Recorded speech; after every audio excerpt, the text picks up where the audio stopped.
Keep your spine straight. Close your eyes. Take a deep breath in and exhale. Take a deep breath in and exhale. Take a deep breath in. Hold it there. Oh.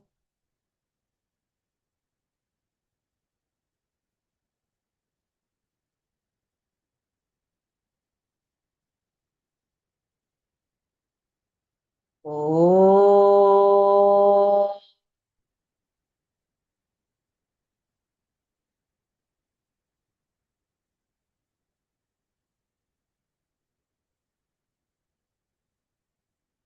Oh.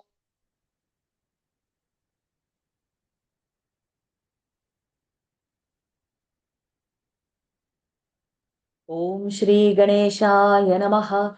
Om Shri Saraswatyai Namaha.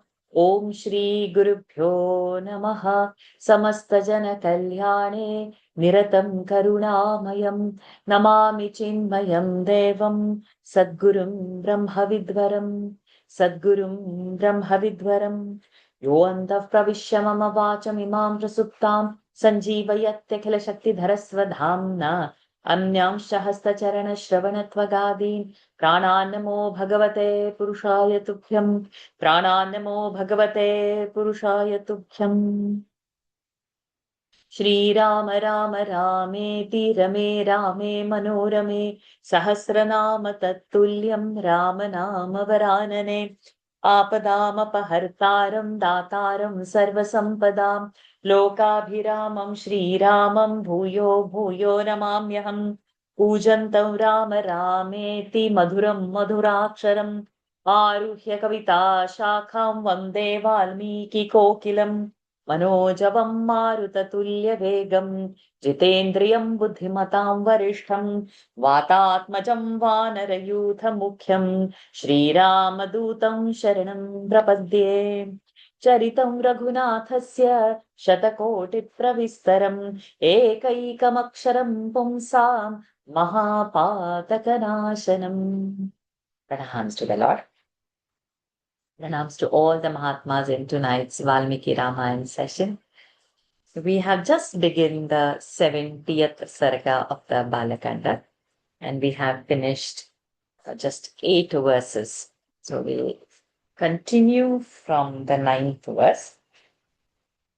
We are seeing Janaka is sending for his younger brother Kushadhwaja from Sankasha, and invited by him, Dasharatha meets Janaka at Janaka's palace. And where at the instance of Dasharatha, Vasishta is glorifying the race of Vishwa. So let's continue. Those who want to volunteer, please raise your hands.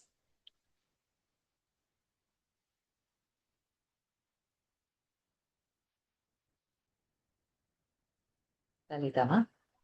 Number 9. Sadadarsha Mahatmanam तददर्श महात्मानम् Janakan Dharmavatsalam जनकम् धर्मवत्सलम् Sobhivadya Shatanandam सोऽभिवाद्य शतानन्दम् Janakan Chati Dharmikam जनकम् चादि धार्मिकम् Rajarham Paraman Divyam राजार्थम् परमम् दिव्यम् आसनं सोऽध्यरोहत आसनम् सोऽध्यरोहत उपविष्टावुभौ तौ तु उपविष्टावुभौ तौ तु भ्रातरावमितद्युति भ्रातरावमितद्युति प्रेषयामास तूर्वैरौ प्रेषयामास तुर्वीरौ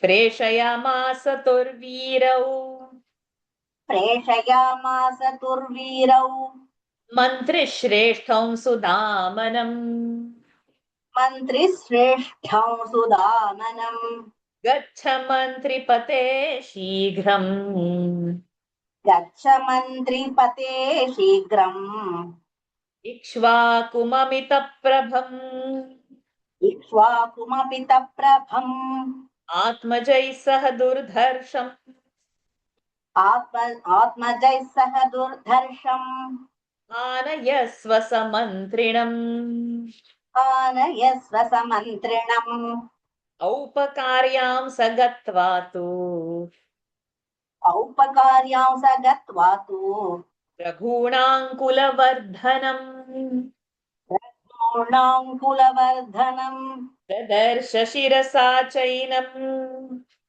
तदर्श शिरसा चैनम् अभिवाद्येदमब्रवीत् अभिवाद्येदमब्रवीत् अभिवाद्येदमब्रवीत् अभिवाद्येदमब्रवीत् अयोध्याधिपते वीर अयोध्या अयोध्याधिप अयोध्याधिपते वीर वैदेहो मिथिलाधिपः देहो मिथिलाधिपः सत्त्वान् द्रष्टुं व्यवसितः त्वां द्रष्टुं व्यवसितः आध्याय पुरोहितम् सोपाध्याय पुरोहितम् मन्त्रिश्रेष्ठवच श्रुत्वा मन्त्रिश्रेष्ठ वचः श्रुत्वा राजा सर्षिगणस्तथा राजा सर्षिगणस्तथा सबन्धुरगमत्तत्र धुरगमत्तत्र जनको यत्र वर्तते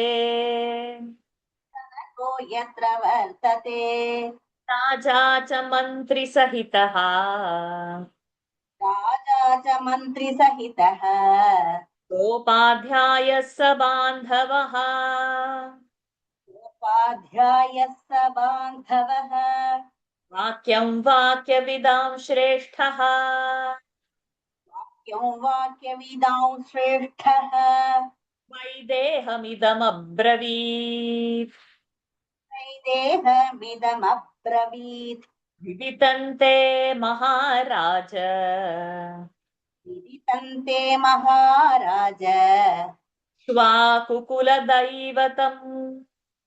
श्वाकुकुलदैवतम् ता सर्वेषु कृत्येषु ता सर्वेषु कृत्येषु वसिष्ठो भगवान् ऋषिः वसिष्ठो भगवान् ऋषिः स्वामित्राभ्यनुज्ञातः विश्वामित्राभ्यनुज्ञातः सह सर्वैर्महर्षिभिः सर्वैर्महर्षिभिः एष वक्ष्यति धर्मात्मा एष वक्ष्यति धर्मात्मा वसिष्ठो मे यथा क्रमम् वसिष्ठो मे यथा क्रमम् तूष्णीं भूते दशरथे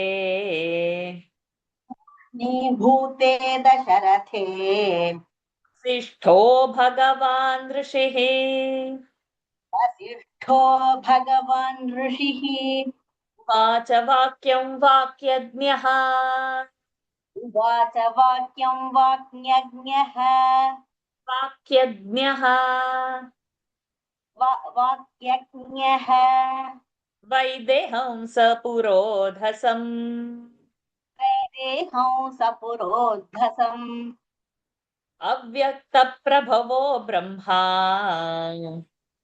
व्यक्तप्रभवो ब्रह्मा शाश्वतो नित्य अव्ययः शाश्वतो नित्य अव्ययः यस् तददर्श महात्मानं जनकं धर्मवत्सलं सोऽभिवाद्य शतानन्दम् जनकं चातिधार्मिकं राजार्हं परमं दिव्यम् आसनं सोऽध्यरोहत उपविष्टावुभौ तौ तु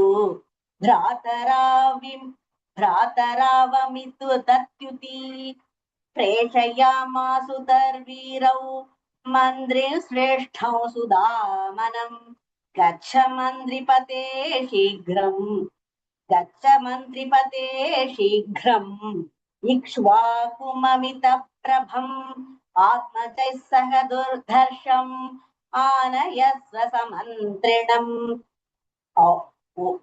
औपकार्यं स गत्वा तु रघूणाङ्कुलवर्धनम् तदश शिरसा चैनम् अभिवाद्येदमब्रवीत् अयोध्याधिपते वीर वैदेहो मिथिलाधिपः सत्त्वां द्रष्टुं व्यवसितः सोपाध्याय पुरोहितम् मन्त्रिश्रेष्ठवच श्रुत्वा राजा सर्षिगणस्तथा सबन्धुरगमस्तत्र जनको यत्र वर्तते राजा च मन्त्रिसहितः सोपाध्यायस्य बान्धवः वाक्यं वाक्यमिदां श्रेष्ठः वैदेहमिदमब्रवीत् विदितं ते महाराज इक्ष्वाकुकुलदैवतम् वक्ता सर्वेषु कृत्येषु वसिष्ठो भगवान् ऋषिः विश्वामित्राभ्यनुज्ञातः सह सर्वैर्महर्षिभिः एष वक्ष्यति धर्मात्मा वसिष्ठो मे यथा क्रमम् तूष्णीभूते दशरथे वसिष्ठो भगवान् ऋषिः उवाच वाक्यं वाक्यज्ञः सपुरोधसम् अव्यक्तप्रभवो ब्रह्मा शाश्वतो नित्य अव्ययः.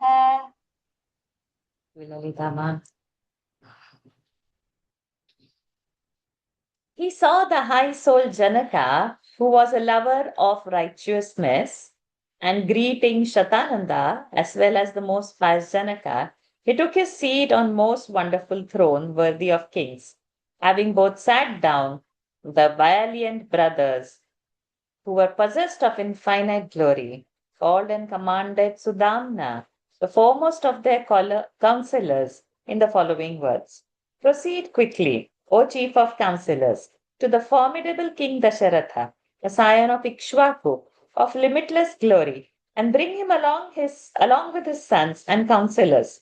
Going to the lodging of King Dasharatha, of course, he saw Dasharatha, the promoter of the race of Raghus, and greeting him with his head bent low, submitted as follows. The celebrated King Janaka, belonging to the line of Videhas, the ruler of Mithila, O heroic king of Ayodhya, is eager to see you, along with your preceptor and family priest. Hearing the submission of Sudamana, the chief of the counselors of Janaka, the king Dasharatha, accompanied by a multitude of sages as well as by his relations, called where Janaka was. Taking his seat along with his counselors, preceptors, and relations, Dasharatha, the foremost of those who know how to speak, spoke to Janaka, who belonged to the line of the Videhas, as follows. It may be known to you, O great king, that the powerful sage Vasishtha, the adored of the house of Ikshvaku, is our spokesman in all matters. Seated by the side of all great seers, the aforesaid Vasishtha, whose mind is given to piety, will, with the approval of Vishwamitra, recount my pedigree in order of sequence. When Dasharatha became silent, the very powerful and the omniscient Vasishtha, who knows how to speak, spoke to Janaka, the ornament of the Videhas, and his family priest as follows. Born of the unmanifest Prakriti, Brahma, the creator of the universe, is immortal, eternal, in the sense that he lives to an age of 2 parardhas, or 31 quadrillion, 104 trillion human years. We can't even imagine what it is. And free from decay.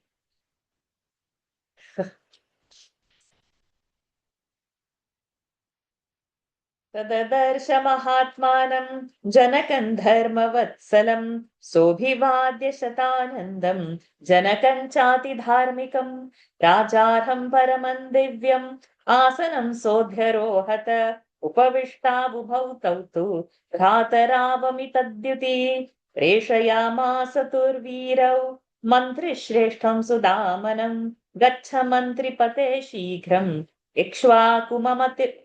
इक्ष्वाकुममितप्रभम् आत्मजैः सह दुर्धर्षम् आनयस्व समन्त्रिणम् औपकार्यं स गत्वा तु रघूणाङ्कुलवर्धनम् ददर्श शिरसा चैनम् अभिवाद्येदमब्रवीत् अयोध्याधिपते वीर वैदेहो मिथिलाधिपः स त्वां द्रष्टुं व्यवसितः सोपाध्याय पुरोहितम् मन्त्रिश्रेष्ठवच श्रुत्वा राजा सर्षिगणस्तथा अबन्धुरगमत्तत्र जनको यत्र वर्तते राजा च मन्त्रिसहितः सोपाध्यायः स बान्धवः वाक्यं वाक्यविदां श्रेष्ठः वैदेहमिदमब्रवीत् विदितं ते महाराज इक्ष्वाकुकुलदैवतम् वक्ता सर्वेषु कृत्येषु वसिष्ठो भगवान् ऋषिः विश्वामित्राभ्यनुज्ञातः सह सर्वैर्महर्षिभिः एष वक्ष्यति धर्मात्मा वसिष्ठो मे यथाक्रमम् तूष्णीभूते दशरथे वसिष्ठो भगवान् ऋषिः उवाच वाक्यं वाक्यज्ञः वैदेहं स पुरोधसम् अव्यक्तप्रभवो ब्रह्मा शाश्वतो नित्य अव्ययः मिथिलाजी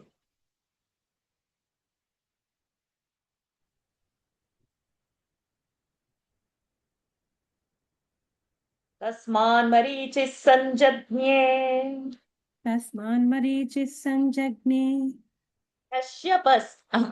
मरीचिः कश्यपः सुतः मरीचेः कश्यपः सुतः विवस्वान् कश्यपाज्जज्ञे विवस्वान् कश्यपाज्जज्ञे मनुर्वैवस्वतः स्मृतः मनुर्वैवस्वतः स्मृतः मनुः प्रजापतिः पूर्वम् मनुः प्रजापतिः पूर्वम् इक्ष्वाकुश्च मनोः सुतः इक्ष्वाकुश्च मनोः सुतः समिक्ष्वाकुमयोध्यायाम् तमिक्ष्वाकुमयोध्यायाम् राजानं विद्धिपूर्वकम् राजानो विद्धिपूर्वकम् इक्ष्वाकोऽस्तु सुतः श्रीमान् इक्ष्वाकोऽस्तु सुतः श्रीमान् क्षिरित्येव विश्रुतः कुक्षिरित्येव विश्रुतः चेरथात्मजः श्रीमान् कुक्षेरथात्मजः श्रीमान् विकुक्षीरुदपद्यत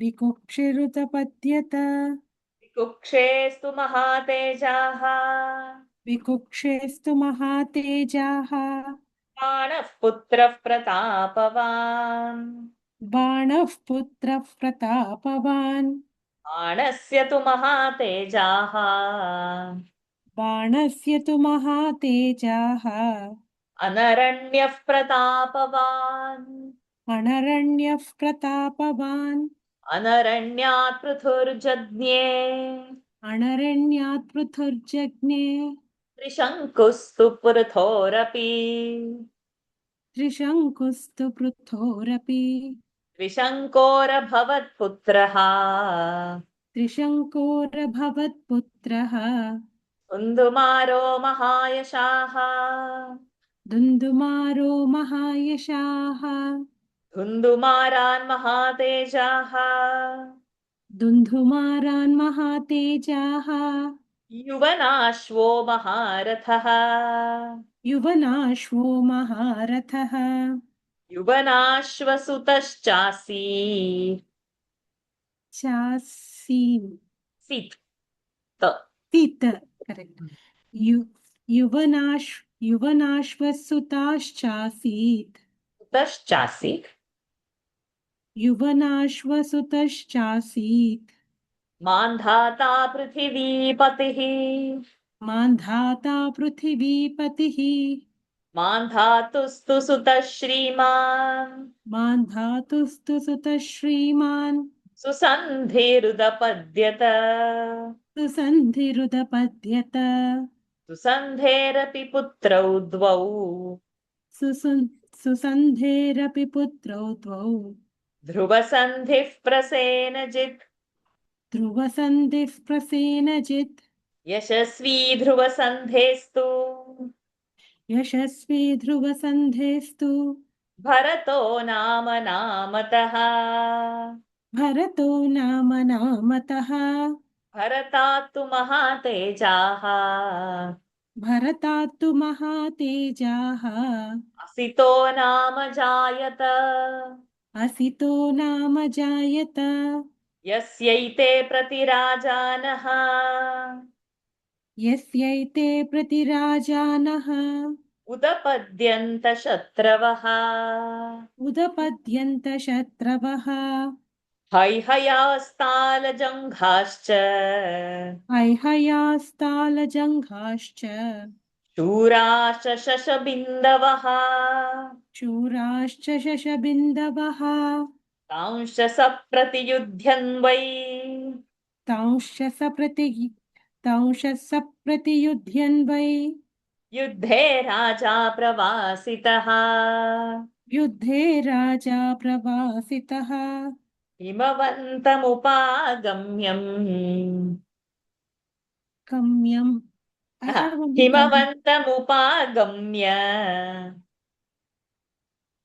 हिमवन्तमुपागम्य कार्याभ्यां सहितस्तदा भार्याभ्यां सहितस्तदा असितोल्पबलो राजा असितोल्पबलो राजा कालधर्ममुपेयिवान् कालधर्ममुपेयिवान् द्वे चास्य भार्ये गर्भिण्यौ द्वे चास्य भार्ये गर्भिण्यौ बभूवतुरिति श्रुतिः बभूवतुरिति श्रुतिः 20 तस्मान्मरीचिः सञ्जाग्ने जातेन तस्मान्मरीचिः सञ्जज्ञे हम्म। मरीचिः कश्यपः सुतः विवस्वान् कश्यपाज्जज्ञे मनुर्वै वस्वतः स्मृतः मनुः प्रजापतिः पूर्वम् इक्ष्वाकुश्च मनोः सुतः तमिक्ष्वाकुमयोध्यायां राजानो विद्धिपूर्वकम् इक्ष्वाकुस्तु सुतः श्रीमान् कुक्षुरित्येव विश्रुतः कुक्षेरथात्मज श्रीमान् विकुक्षिरुत् विकुक्षिरुत्पत् विकुक्षिरुदत्पद्यत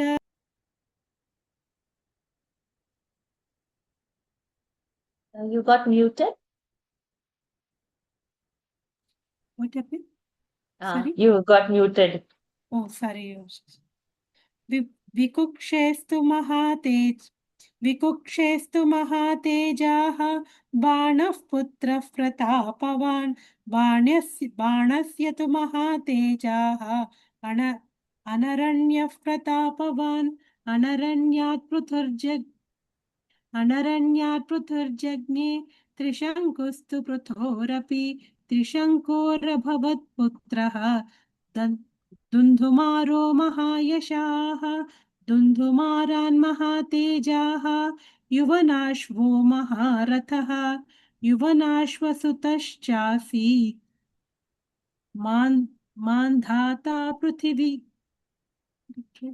मान्धाता पृथिवीपतिः मान्धातुस्तु सुतः श्रीमान् सुसन्धिरुदपद्यत सुसन्धेरपि पुत्रौ द्वौ ध्रुवसन्धिः प्रसेनजित् यशस्वी ध्रुवसन्धेस्तु भरतो नाम नामतः भरतात्तु महातेजाः असितो नाम जायत यस्यैते प्रतिराजानः उदपद्यन्त शत्रवः हैहयास्तालजङ्घाश्च शूरश्च शशबिन्दवः तांशस प्रतियुध्यन् वै युद्धे राजा प्रवासितः हिमवन्तुमुपागम्य भार्याभ्यां सहितस्तदा हसितोऽल्पबलो राजा कालधर्ममुपेयिवान् द्वे चास्य भार्ये गर्भिण्यो बभूवतुरिति श्रुतिः Bhuvarithi Shruti. बभूव बभूवतुरिति श्रुतिः Bhuvarithi. वतुरिति श्रुतिः Thank you, Nikhila ji. To him was born sage Marichi. Marichi's son was sage Kashyapa. Vivaswan, the sun god, was born to Kashyapa. Vivaswan's son was known as Manu. Manu was a Prajapati, a lord of created beings in the past, and Ikshvaku was the son of Manu. No, therefore, said Ikshvaku to have been the very first ruler of Ayodhya. So, in the margin, we'll have to begin to write the names and, make a flow so that we don't have time to read. But after 10 years, when we open our book, we know that we have read it once upon a time in life. We'll otherwise forget it. So, in the margin with the pencil, I don't use pen in the one arrow, like a flow chart.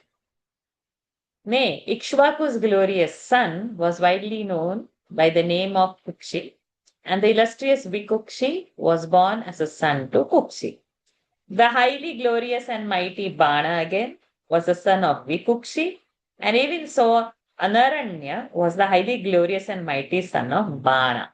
From the lions of Anaranya sprang up Pruthu, and from Pruthu was born Trishanku, the highly illustrious Dhundhumara was the son of Trishanku.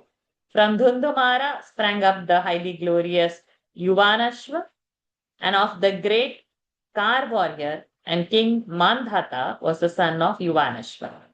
The glorious Susandhi again was born as a son to Mandhata, while Dhruvasandhi and Prasenajit were the two sons of Susandhi. The illustrious son of Dhruvasandhi again, as is well known, was Bharata by name, and from Bharata sprang up a highly glorious son, Asita by name, against whom the Haihayas and the Talajanghas and the valiant Shashabindus, these rival princes, stood as enemies.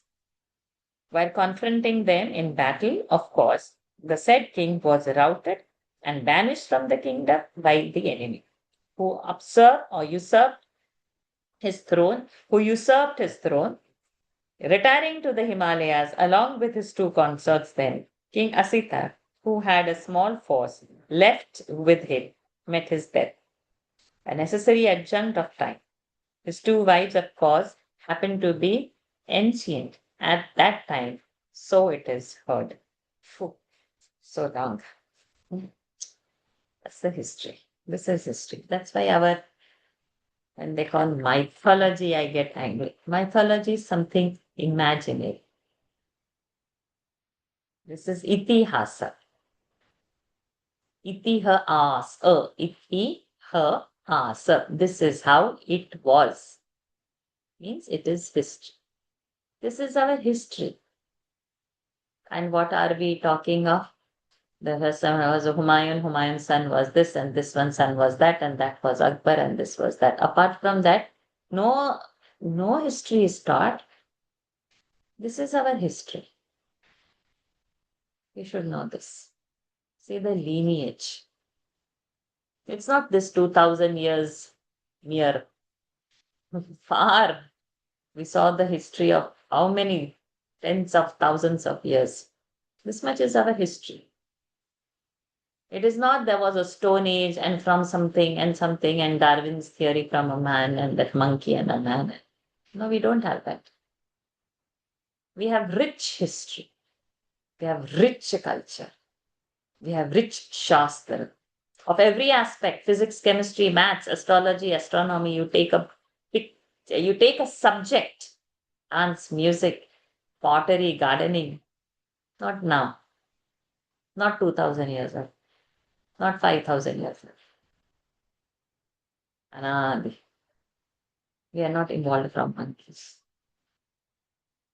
This is our history. History is teaching like this. Even to say that 31 quadrillion means how much God alone knows.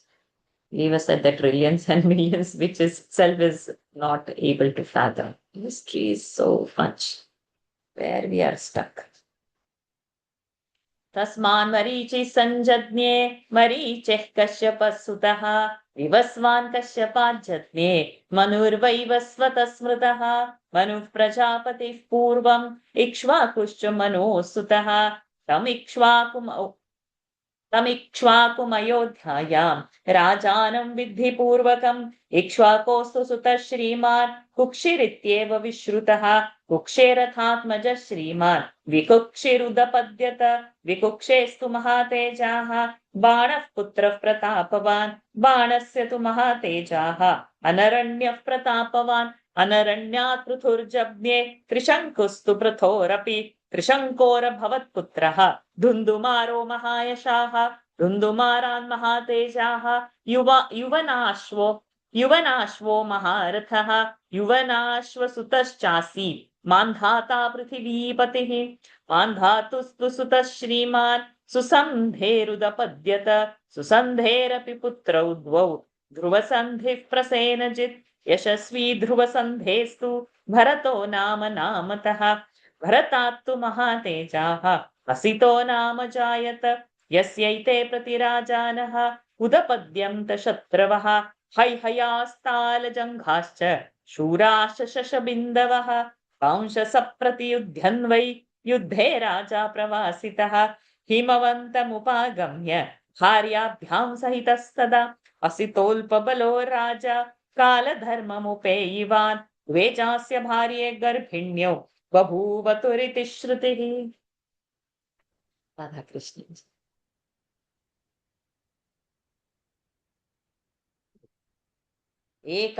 एकागर्भविनाशार्थम्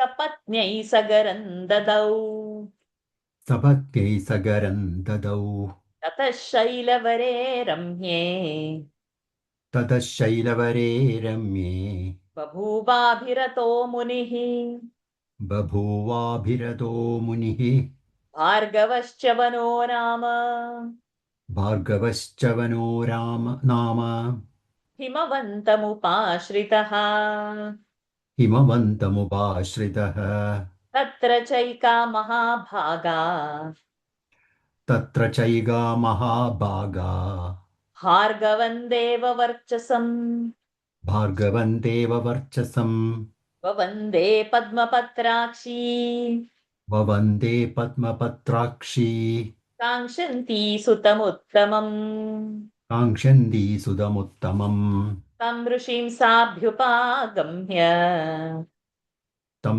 ऋषिं साभ्यमुपागम्य साभ्यमल साभ्युपा तं ऋषिं साभ्युपागम्य कालिन्दी चाभ्यवादयत् कालिन्दी चाभ्यवादयत् स तामभ्यवदद्विप्रः स तामभ्यवदद्विप्रः पुत्रेप्सुं पुत्रजन्मनि पुत्रेप्सुं पुत्रजन्मनि तव कुक्षौ महाभागे तव कुक्षौ महाभागे सुपुत्रः सुमहाबलः सुपुत्रः सुमहाबलः महावीर्यो महातेजा महावीर्यो महातेजा अचिरात् सञ्जनिष्यति अजिरात् संजनिष्यति करेण सहितः श्रीमान् गरेण सहितः श्रीमान् मा शुचः कमले क्षणे मा शुजः कमले क्षणे चवनं च नमस्कृत्य च्यवनं च नमस्कृत्य राजपुत्री पतिव्रता राजपुत्री पतिव्रता पत्या विरहिता तस्मात् पत्या विरहिता तस्मात् पुत्रं देवी व्यजायत पुत्रं देवी व्यजायत सपत्न्या तु गरस्तस्यै सपत्न्या तु गरस्तस्यै दत्तो गर्भजिघांसया दत्तो गर्भजिघांसया सह तेन गरेणैव सह तेन गरेणैव सञ्जातः सगरोऽभवत् सञ्जातः सगरोऽभवत् सगरस्यासमञ्जस्तु सगरस्यासमञ्जस्तु असमञ्जाद्दथांशुमान् असमञ्जातथांशुमान् दिलीपोऽंशुमतः पुत्रः दिलीवोऽंशुमतः पुत्रः दिलीपस्य भगीरथः दिलीपस्य भगीरथः भगीरथात् ककुत्स्थश्च भगीरथात् ककुत्स्थश्च ककुत्स्थात् ककुत्स्थाच्च रघुस्तथा ककुत्स्थाश्च रघुस्तदा ककुत्स्थाच्च ककुत्स्थाश्च रघुस्तथा करेक्ट् रघोस्तु पुत्रस्तेजस्वी रघोस्तु पुत्रस्तेजस्वी प्रवृद्धः पुरुषादकः प्रवृद्धः पुरुषादकः कल्माषपादोऽप्यभवत् कल्माषपादोऽप्यभवत् तस्माज्जातस्तु शङ्खणः तस्माज्जातस्तु शङ्खणः सुदर्शनः शङ्खणस्य सुदर्शनः शङ्खणस्य अग्निवर्णः सुदर्शनात् अग्निवर्णः सुदर्शनात् एकागर्भविनाशार्थं सपत्न्यै सगरं ददौ ततः शैलवरे रम्ये बभूवाभिरदो मुनिः मार्गवश्चव्यनो नाम हिमवन्तमुपाश्रितः तत्र चैगा महाभागा भार्गवं देववर्चसं ववन्दे पद्मपत्राक्षी काङ्क्षन्ती सुदमुत्तमं तमृषीं साभ्युपागम्य कालिन्दी चाभ्यवादयत् स तामभ्यवदत् विप्रः पुत्रेप्सुं पुत्रजन्मनि तव कुक्षौ महाभागे स्वपुत्रः सुमहाबलः महावीर्यो महातेज अचिरात् संजनिष्यति गरेण सहितः श्रीमान् माशुजः कमलेक्षणे च्यवनं च नमस्कृत्य राजपुत्री पतिव्रता पत्या विरहिता तस्मात् पुत्रं देही व्यजायत सपत्न्या तु गरस्तस्यै दत्तो दत्तो गर्भजिङ्घासया सह तेन गरेणैव सञ्जातः सगरोऽभवत् सगरस्यासमञ्जस्तु असमञ्जाततां शुभान्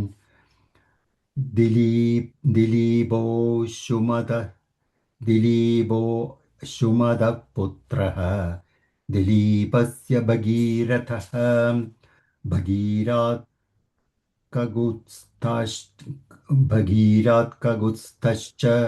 कगुत्स्थाश्च रघुस्तथा रघोस्तु पुत्रस्तेजस्वी प्रवृद्धः पुरुषादकः कल्माषपादोऽप्यभवत् तस्माज्जातस्तु शङ्खणः सुदर्शनः शङ्खणस्य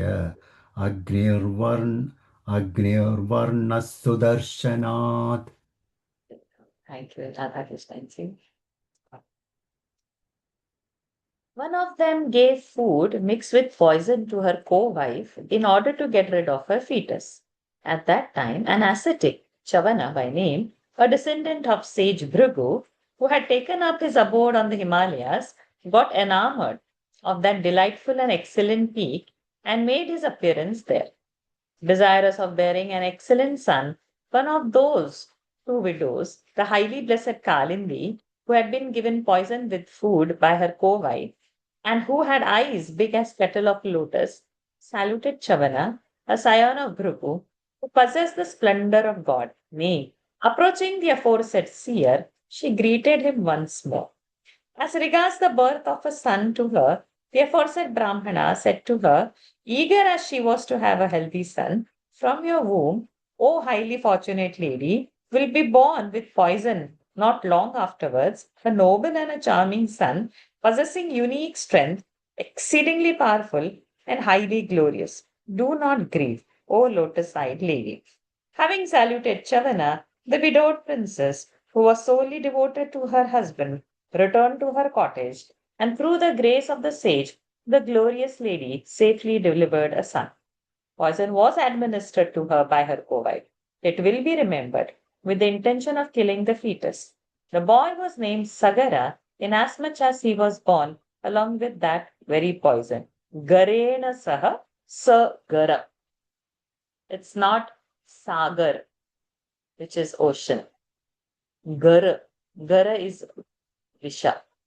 So in Ayurveda, we had this subject, toxicology. So Gara Visha. Gara is Visha, poison. Sagara means sa with Gara, Sagara. So not to say Sagar. Sagara, with Gara, Sagara. Sagara's son was Asamancha, and from Asamancha again sprang up Anshuman. Dilip was the son of Anshuman, and Dilipa's son was Bhagiratha. From Bhagiratha sprang up Kakutstha, and from Kakutstha likewise sprang up Raghu. Well, Raghu's son was glorious Pravriddha, who later on turned out to be an augur under the curse of his preceptor Vasishtha, and also became known as Kalmashapada, because of his heckled defeat. Kalmashapada. Again, from that later sprang up Shankhana. Sudarshana was the son of Shankhana, and from Sudarshana sprang up Agnivarna. Wow. So on those side of that column, put the flow chart. Whose son? And those who know to write Devanagari, write in Devanagari, because when you read the verse in that name in the English language, later on you will not remember. So if you know Devanagari, write in Devanagari. Otherwise, write it in your mother tongue. But don't use English words. Because the pronunciation, Shankana or Shankana, Ana or Na, everything is mixing. Okay.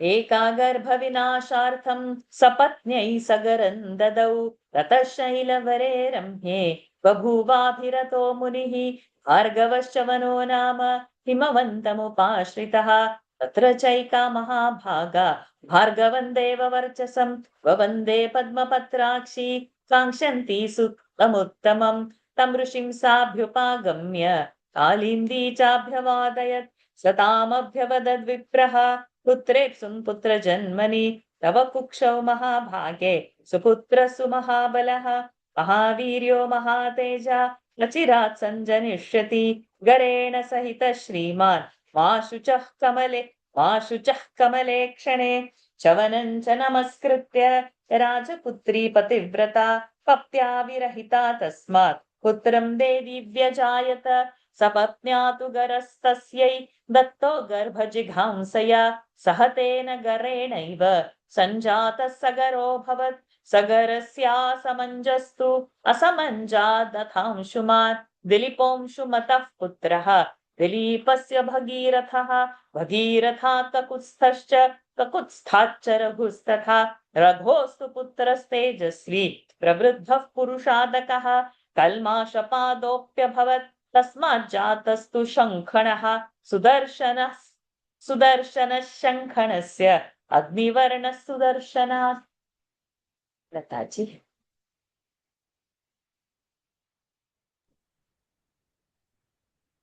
Okay, now from Agnivarna, who is coming? Shighragastvagnivarnasya. शीघ्रगस्त्वग्निवर्णस्य Shighragasya Marusutaha. शीघ्रगस्य मरुत्सुतः Marov Prashrush. Marov Pashushrukasvasit. The ending. मरोः प्रशु श्रुकस्त्वासीत् No, no. Prashushruk. शुशुकस्त्वा, is it? Prashushruk. Okay. मरोः प्रशुश्रुकस्त्वासीत् Ambarishah Prashushrukat. अम्बरीषः प्रशुश्रुकात् Ambarishasya putro bhut. The ending. Okay. अम्बरीषस्य पुत्रो भूत् Nahushascha mahipatihi. नहुषश्च महीपतिः Nahushasya yayatistu. नहुषस्य ययातिस्तु Nabhagastu yayati jaha. नाभागस्तु Yayati जः. Where did we read recently all these names? Mandhatra, Pitra, Mandhat. Bhagavatam we had? No, Bhagavatam, I think so, but not Mahabharata. No, today, no, not today, some other day. I think it Nisnabhaga. was, yes. And I think it's Mandhatra, same Bhagavad. lineage we have done this now recently. Maybe must go back and refer which one. Yeah. Nahushasya yade, Nabhagasto yayati jaha. We did that, right? Yeah, we finished. Nabhagasya babhuva jaha. नाभागस्य बभूवाजः Ajat dasharatho bhavat. अजात् दशरथो भवत् Asmad dasharatha jatau. अस्मात् दशरथात् जातौ Bhatarau Rama Lakshmanau. भ्रातरौ रामलक्ष्मणौ. So how many generations have been quoted? Yeah, 31 I counted. I don't know if I'm right. I'll have to go back. I said I counted 31 from Manu, not from Bhrigu. Oh, wow. Yeah, Wow. 31. Yeah, not from Marichi, but from Manu. But maybe I might have missed. I must go back again. Adivamsha Vishuddhanam. Adivamsha Vishuddhanam. Rajnyam Paramadharminam. Rajnyam Paramadharminam. Ikshvakukulajātānām. Ikshvakukulajātānam. Vīrāణam Satyavādinām. Vīrāణam Satyavādinam. Rāma-Lakshmana-yorarthe. Rāma-Lakshmana-yorarthe. Tvatsute varaye nrupa. Tvatsute varaye nrupa. Sadrishabhyam narashrestha. Sadrishabhyam narashrestha. Sadrishe datumarhasi. Sadrishe datumarhasi. Om Tat-sat. Om Tat-sat. Ityarshe Srimad Ramayane. Ityarshe Srimad Ramayane. Valmikiye Adikavye. Valmikiye Adikavye. Balakande Saptatitamas Sargaha. Hari Om Tat-sat. Balakande Saptatitamah Sargaha. Hari Om Tat-sat. Bhagirathat. Is that the one? I forgot now. No, where we Shighragastvagnivarnas. Okay.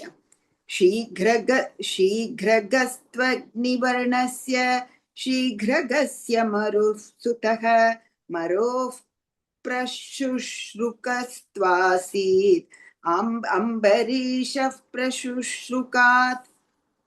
अम्बरीषस्य पुत्रोऽभूत् नहुषश्च महीपतिः नहुषस्य ययातिस्तु नाभागस्तु ययातिजः नाभागस्य बभूवाजः अजादशरथोऽभवत् अस्मादशरथात् जातौ भ्रातरौ रामलक्ष्मणौ आदिवंशविशुद्धानां राज्ञां परमधर्मिणाम् इक्ष्वाकुकुलजातानां वीराणां सत्यवादिनां रामलक्ष्मणयोरर्थे त्वत्सुते वरये नृप सदृशाभ्यां नरश्रेष्ठ सदृशे दातुमर्हसि ॐ तत्सत् इत्यार्षे श्रीमद् रामायणे वाल्मीकीये आदिकाव्ये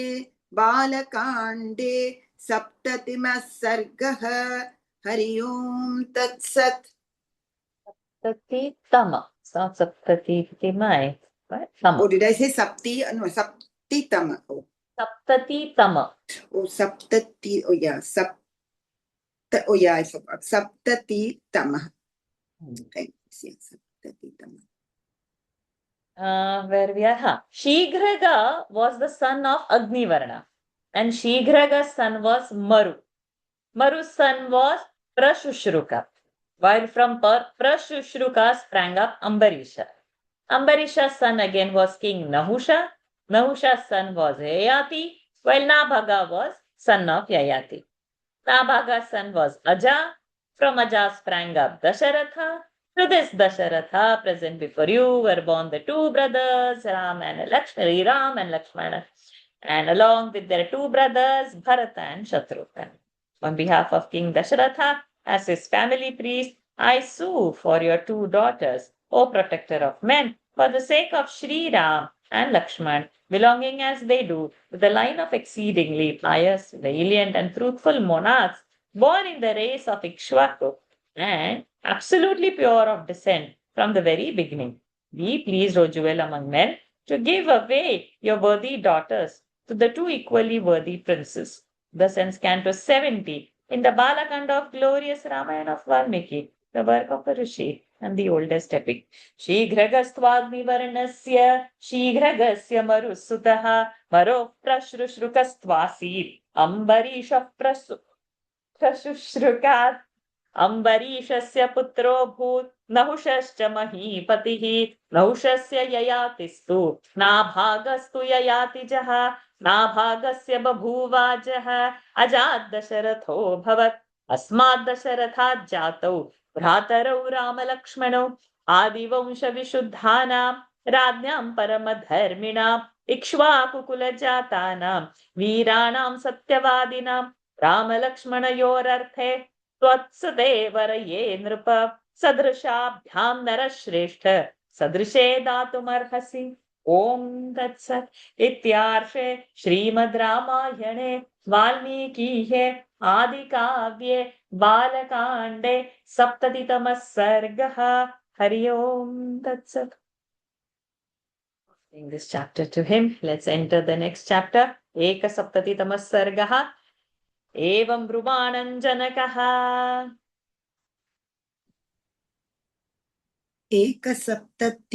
सप्ततितमः सर्गः एवं ब्रुवाणं जनकः प्रत्युवाच कृताञ्जलिः श्रोतुमर्हसि भद्रन्ते पुलन्नः परिकीर्तितम् प्रदाने हि मुनिश्रेष्ठ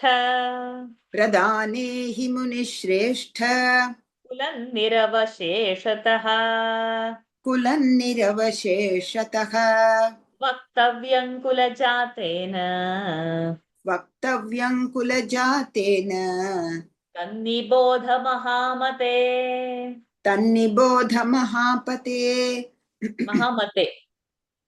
तन्निबोध महामते राजा भूत्रिषु लोकेषु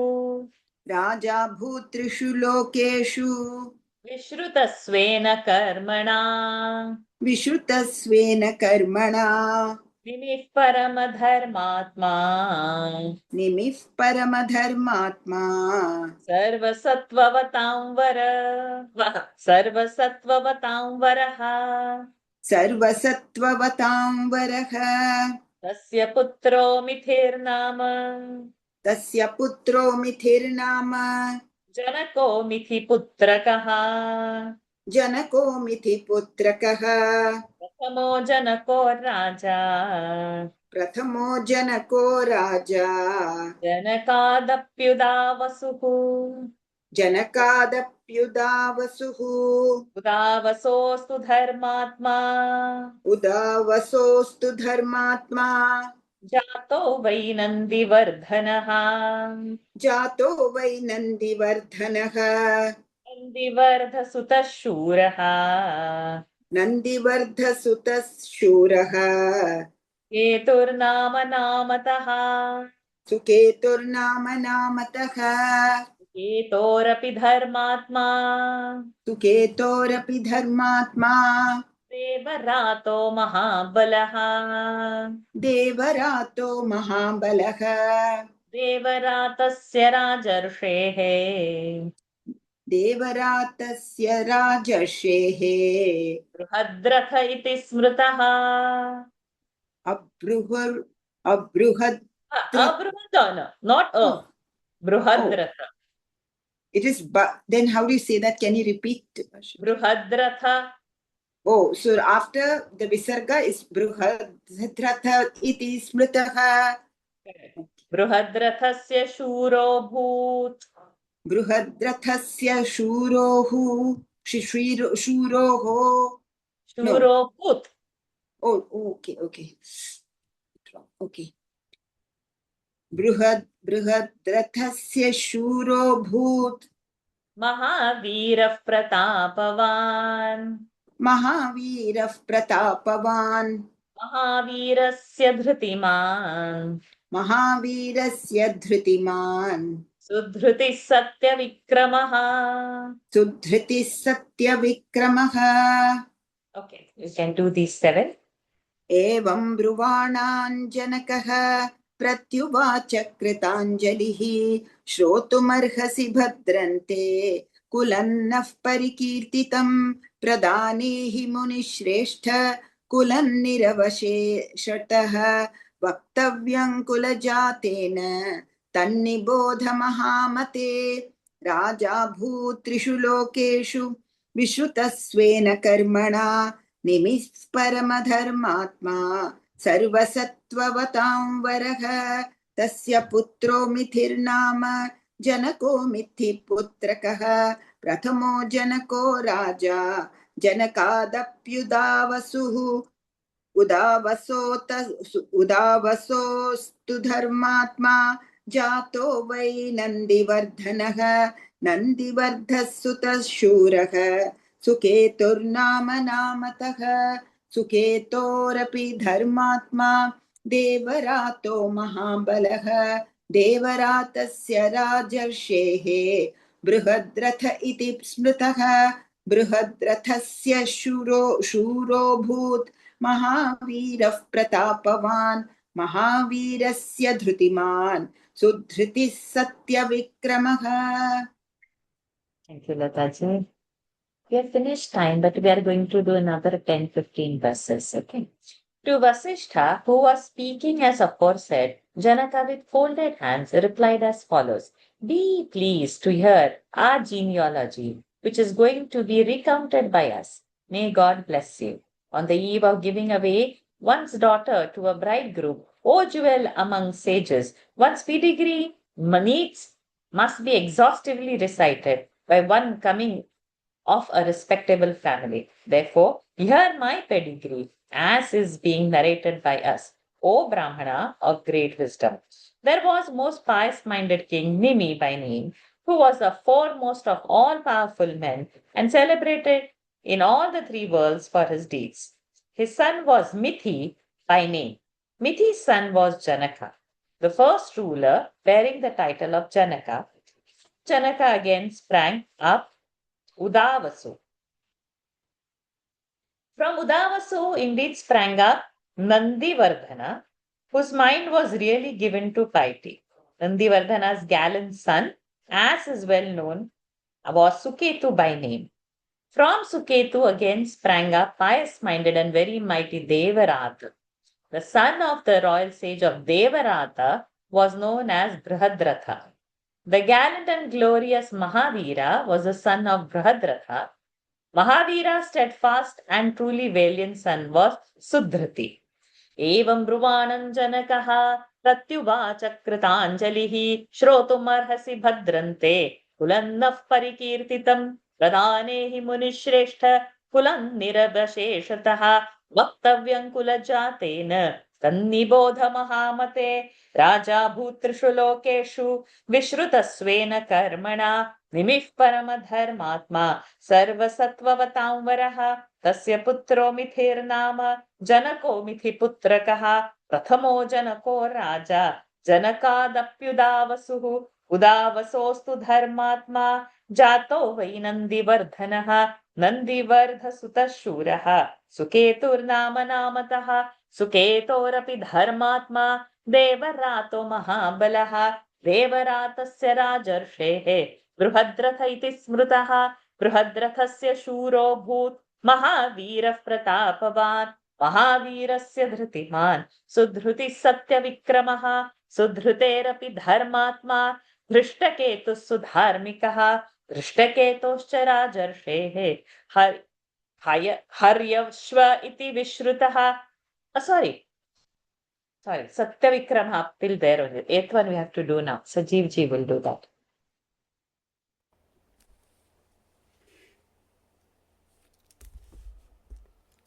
We have only 5 minutes. Can somebody put message in Daily Gita that we will do 50 at 7 o'clock India time they can start. 15 minutes. Instead of 6:45, 7. Means 9:30. Okay. Eighth verse. Sudhruterapi dharmatma. सुधृतेरपि धर्मात्मा धृष्टकेतुः सुधार्मिकः. धृष्टकेतुसुधार्मिकः धृष्टकेतोश्च राजर्षेः. धृष्टकेतोश्च राजर्षेः हर्यश्व इति विश्रुतः. हर्यश्व इति विश्रुतः हर्यश्वस्य मरुः पुत्रोः. हर्यश्वस्य मरुः पुत्रोः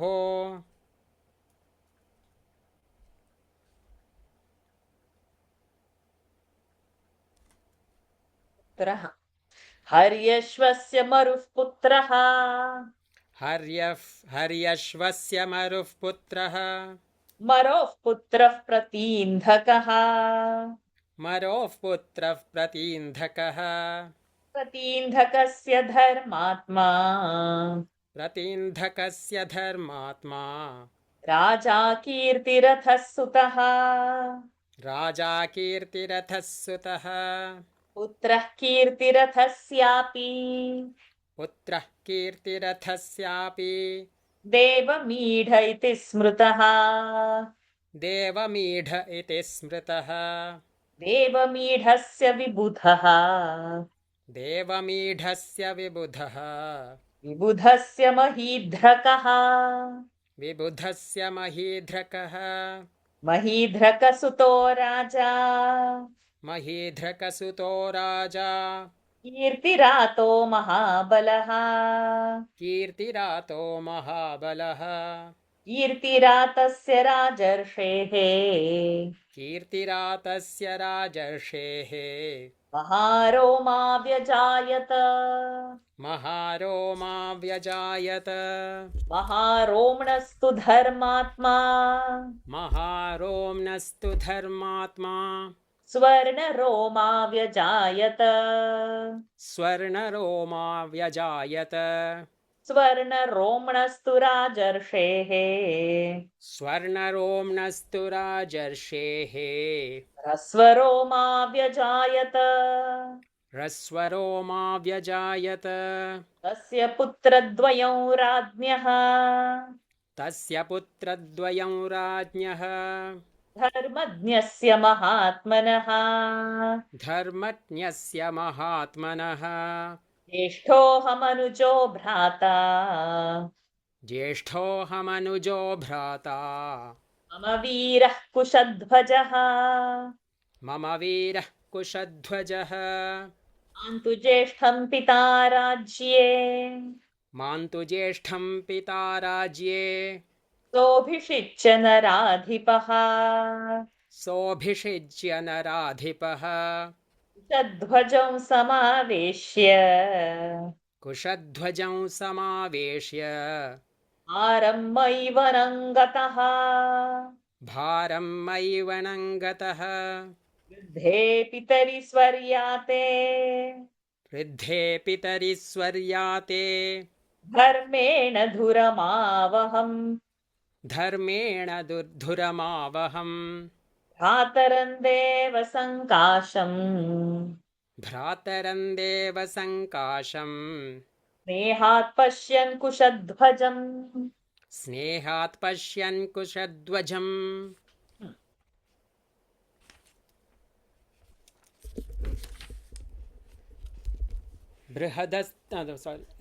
सुधृतेरपि धर्मात्मा धृष्टकेतुः सुधार्मिकः धृष्टकेतोश्च राजर्षेः हयर्ष्व इति विश्रुतः हयर्ष्वस्य मरुः पुत्रः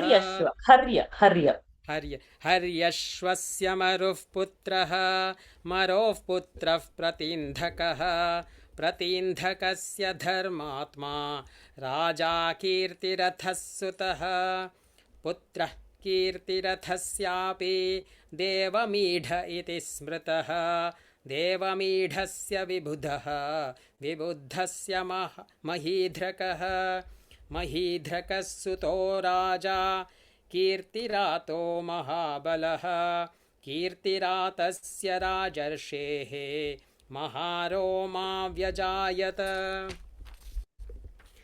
महारोमणस्तु धर्मात्मा स्वर्णरोमा व्यजायत स्वर्णरोमणस्तु राजर्षेः ह्रस्वरोमा व्यजायत तस्य पुत्रद्वयं राज्ञः धर्मज्ञस्य महात्मनः ज्येष्ठोऽहमनुजो भ्राता मम वीरः कुशध्वजः मां तु ज्येष्ठं पिता राज्ये सोऽभिषिच्य नराधिपः कुशध्वजं समावेश्य भारं मयि वनङ्गतः वृद्धे पितरि स्वर्याते धर्मेण धुरमावहम् भ्रातरं देव सङ्काशम् स्नेहात् पश्यन् कुशध्वजम् Pashyan Kushadhvaja, very nice.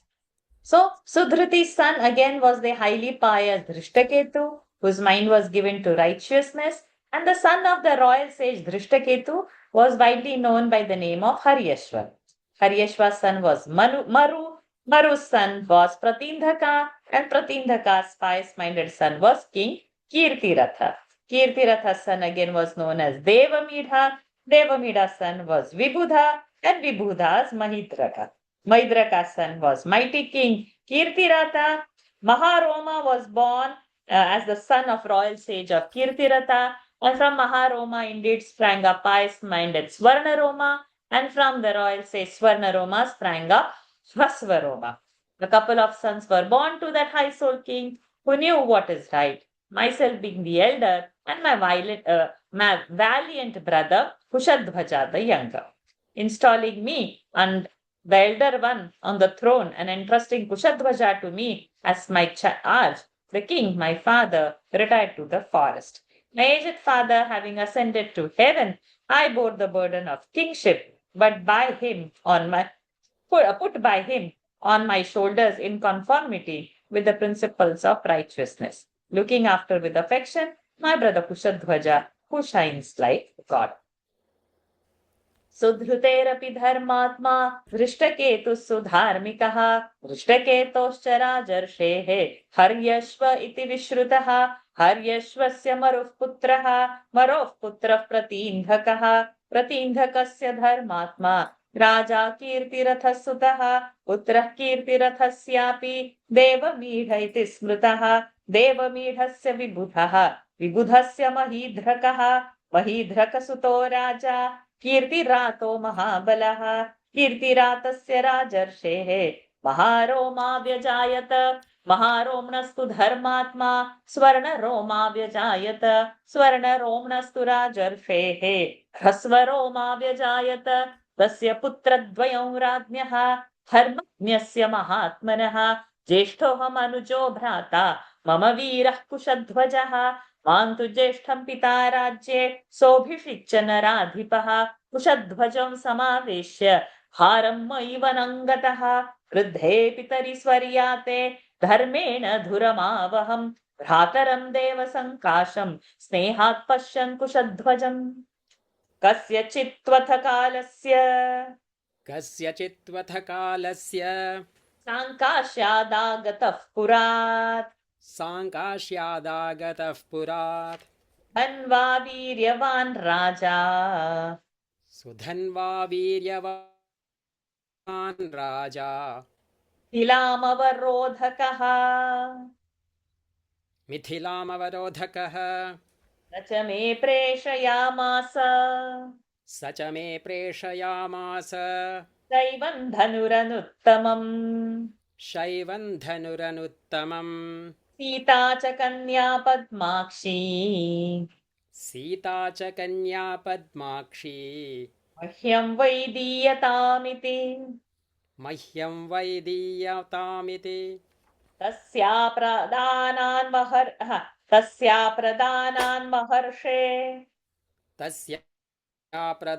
महर्षे युद्धमासीन्मया सह सहतोऽभिमुखो राजा धन्वा तु मया रणे निहत्य तं मुनिश्रेष्ठ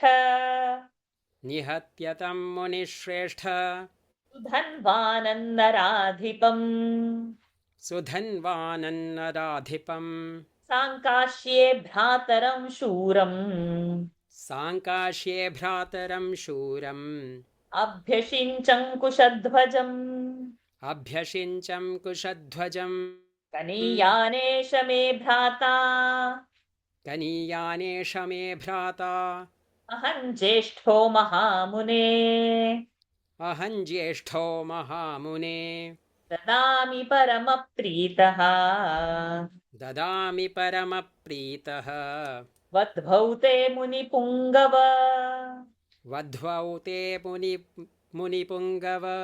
सीतां रामाय भद्रन्ते ऊर्मिलां लक्ष्मणाय वै वीर्यशुल्कां मम सुतां सीतां सुरसुतोपमां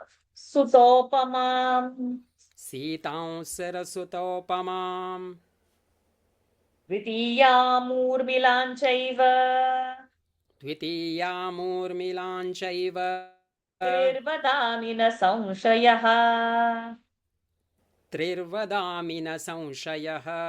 ददामि परमप्रीतः वद्भौ ते मुनिपुङ्गव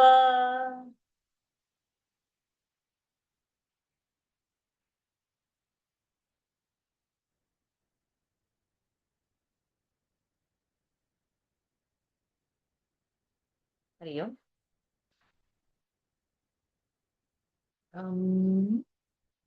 is it Sajib ji's connection? Yes, Varshaji, it is his connection. You are very well heard. I think he's frozen, Yes. or I don't know. Somebody please take over the chanting. Who's taking it? I can do it, Varshaji. From where actually? Okay, in that 22 last pada. 20? Dadami paramapritah. Oh, dadami paramapritah. Vadbhaute munipungava. Vadbhaute munipungava. Rama Lakshmanayo rajan. Godanankarayasvaha. गोदानं कारयस्वः पितृकार्यं च भद्रन्ते पितृकार्यं च भद्रन्ते ततो वैवाहिकं कुरु. ततो वैवाहिकं कुरु. Rajivji, your connection is restored. Sorry, yeah. No problem. Yeah, it happens. Okay, Lataji, thank you, Lataji. Then the 24th, Sajivji. Maghahyadya Mahabaho. Maghahyadya Mahabaho. Titiya Divase Prabho. Tritiya Divase Prabho. Phalgunyamuttare Rajan. Phalgunyamuttare Rajan. Tasmin Vaivahikam Kuru. Tasmin Vaivahikam Kuru. Ramalakshmanayorarthe. Ramalakshmanayorarthe. Danam karyam sukhodayam. Danam karyam sukhodayam. Om Tat Sat. Om Tat Sat. Ityarshe Srimad Ramayane. Ityarshe Srimad Ramayane. Valmikiye Adikavye. Valmikiye Adikavye. Balakande Ekasaptatitamas Sargaha. Hari Om Tat Sat. Balakande Ekasaptatimah Sargah. Ekasaptati. Ekasaptati Tamas Sargah. Hari Om Tat Sat. You will start from Kasya Chitvatha 16. Kasyachitvath kalasya Sankashyadagatah purat Sudhanva viryavan raja Mithilamavarodhakah Sachame preshayamasa Shaivan dhanuranuttamam Sita cha kanya padmakshi Mahyam vaidiyatamiti Tasya pradhanan maharshe yuddhamasinmaya saha sahato bhimuko raja sudhanvatu mayarane nihatyatam munishreshtha sudhanvanannaradhipam sankashe bhrataram shuram abhyashuncham kushadvajam कनीयानेश मे भ्राता अहं ज्येष्ठो महामुने ददामि परमप्रीतः वध्वौ ते मुनिपुङ्गव सीतां रामाय भद्रन्ते उर्मिलां लक्ष्मणाय वै वीर्यशुल्कां मम सुतां सीतां सुरसुतोपमां द्वितीयामुर्मिलां चैव त्रिर्वदामि न संशयः ददामि परमप्रीतः वध्वौ ते मुनिपुङ्गव रामलक्ष्मणयो राजन् गोदानं कारयस्वः पितृकार्यं च भद्रन्ते ततो वैवाहिकं कुरु मघाह्यद्य महाबाहो तृतीयदिवसे प्रभो फल्गुन्यामुत्तरे राजन् तस्मिन् वैवाहिकं कुरु रामलक्ष्मणयोरर्थे दानं कार्यं रामलक्ष्मणयोरर्थे दानं कार्यं सुखोदयम् ॐ तत्सत् इत्यार्षे श्रीमद् रामायणे वाल्मीकीये आदिकाव्ये बालकाण्डे एकसप्ततितमः सर्गः हरि ओम तत्सत्. Thank you, Sajid ji. We have borrowed time, 4 minutes we have. We'll finish it off. Sometime later, the powerful king Sudhanva came all the way from the town of Sankashya and besieged Mithila. He sent word to me saying, the superb bow belonging to Lord Shiva as well as your lotus-eyed daughter Sita may kindly be given to me. On my refusal, O great seer, he fought with me, with the result that, fighting face to face with me on the battlefield, the aforesaid King Sudhanva was eventually killed by me. Having got rid of the said King Sudhanva, O jewel among sages, I enthroned my valiant brother Kushadhwaja at Sankasha. This younger brother of mine, as well as I, the elder, most delightfully offered to you my two daughters as your daughters-in-law, Sita for Sri Ram and Urmila for Lakshman. O eminent sage, may prosperity attend on you. O jewel among sages, I repeat thrice, full of supreme delight, I offer as your daughter-in-law my daughter Sita, who resembles a daughter of the gods and has been won by Sri Ram through personal valor. As also Urmila, my second daughter. There is no doubt about it, O jewel among sages. Turning to Dashratha, please get the formality of Samavartana, the ceremony of returning to one's own parents' home after completing one's studies at the residence of one's teacher, marked with the shaving of one's hair of the head as well as on the armpits, gone through by Sri Rama. Lakshmana with delight, and then perform the Nandi Shraddha, ceremony intended to propitiate one's departed ancestors, preliminary to matrimony. May good betide you, O king. Indeed, the constellation of Magha is in ascendant today, O mighty arm king. On the third day, when the celebrated Uttara Phalguni mansion is in the ascendant, my lord, perform the wedding ceremony. Gifts which are calculated to bring happiness in its wake should be made for the welfare of Sri Ram and Lakshman. Presents Canto 71 in Balakanda, glorious Ramayana of Valmiki, the work of a Rishi and the oldest epic.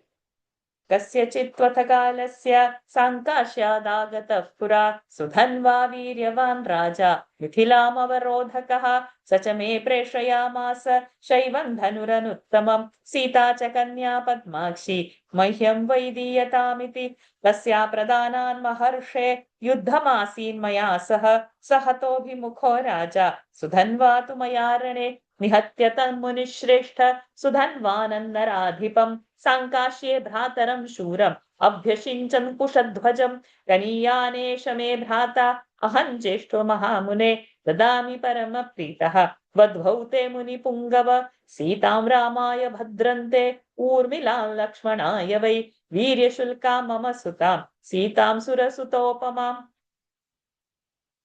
द्वितीयामूर्मिलां चैव त्रिर्वदामि न संशयः ददामि परमप्रीतः वध्वौ ते मुनिपुङ्गव रामलक्ष्मणयो राजन् गोदानं कारयस्वः पितृकार्यं च भद्रन्ते ततो वैवाहिकं कुरु वघाह्यद्य महाबाहो तृतीयदिवसे प्रभो फल्गुन्यामुत्तरे राजन् तस्मिन् वैवाहिकं कुरु रामलक्ष्मणयोरर्थे रामलक्ष्मणयोरर्थे दानं कार्यं सुखोदयम् ॐ तत्सत् इत्यार्षे श्रीमद् रामायणे वाल्मीकिये आदिकाव्ये बालकाण्डे एकसप्ततितमः सर्गः हरि ओम् तत्सत् ॐ पूर्णमदः पूर्णमिदं पूर्णात् पूर्णमुदच्यते पूर्णस्य पूर्णमादाय पूर्णमेवावशिष्यते ॐ शान्ति शान्ति शान्तिः हरिः ओम् श्रीगुरुभ्यो नमः हरिः ओम् Shri सीतारामचन्द्रार्पणमस्तु. With all His grace, we have, with borrowed time, somehow completed the chapter. Yes, in between we should be borrowing, so that such a vast text, at least once in life, we should complete reading its original verses. One more thing, if we have noticed, see the muhurtas taken, which is the nakshatra, what is coming next. Muhurtas are taken to do good acts. And this has happened how many thousand years ago? See the knowledge. See, like everything has to, we have to look for a right time and then get to it. One such very beautiful time is coming this Thursday, which is Ram Navami. And many people had asked for new class, new thing. One suggestion has come, Sundarakanda. So this Thursday, we will take up Sundarakanda, not with meaning. Reading of Sundarakanda.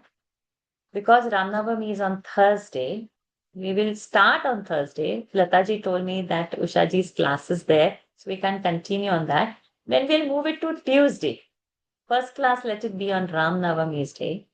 And Valmiki Sundarakanda only we will learn to chant. chant. Meanings, when we will reach over here on a Sunday class, that time we will see the meaning.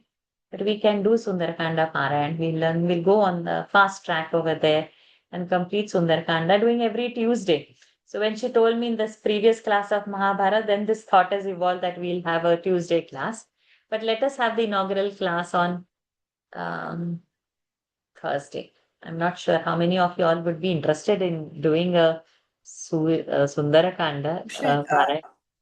Varsha ji, Ji. because here they said 27th is Ramanavami, so there's some confusion. When is Ramanavami? I don't know. That's what it Right. said in the No, Chinya. Center also celebration is on 27th, Varsha ji. Pardon? Not 26th? No, I don't know. on No, but there are 27th. people who are celebrating on 26th. I know that.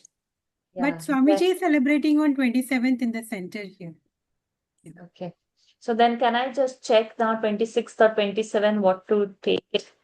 Yeah, 27th we have But Bhagavatam. who is celebrating on 27th and who is celebrating on No. 26th? Oh, I don't know. The mission here is having puja on 27th evening at Okay. 7 p.m. Oh, no, sorry. I'm not sure about the time. No, no, Maybe it I'm is wrong. 27th, Lataji. It's It's in 27th the and morning, isn't 27th. it? Morning, yeah. And then Morning. who are the So ones who are celebrating on 26th? So I think it is 26th evening to 27th morning. Maybe that time is like that. Yeah. They're doing it Friday morning. Okay. But they So maybe say I that should just check it and post it in the group again, and I'll Yeah. put it in the announcement. And Okay. so I think then Tuesday we can continue with Sundarakanda Parayana. Yes, We yes. don't have. So on Yeah, the we first don't. day will be on Ram Navami's day. Sure. When we start on the Shubha, earlier on all Shubha days, we were doing so many Yes, classes, I was so many thinking. stotras, so many things, and it just took a backseat. I think we should just activate. When we are activated, then many things we can achieve. Otherwise, we just go sluggish. So I think we'll take up Sundarakanda, not meanings, chanting as a Parayan we will do. And we will finish it off. And whenever we'll reach, now see Balakanda, we are already finishing in few this. So this will achieve that. We will achieve that. In anyway, stories of Ramayana, we know we learn to chant it clear. Okay, let's not delay daily Gita. We are 4 minutes late into this. Hari Om, everyone. Thank you for Hari Om. joining. Hari Om. Purna Madam. Then first we did Hari that Om. and then this. Hari Om. Hari Om. Hari Om. Hari Om. Hari Om.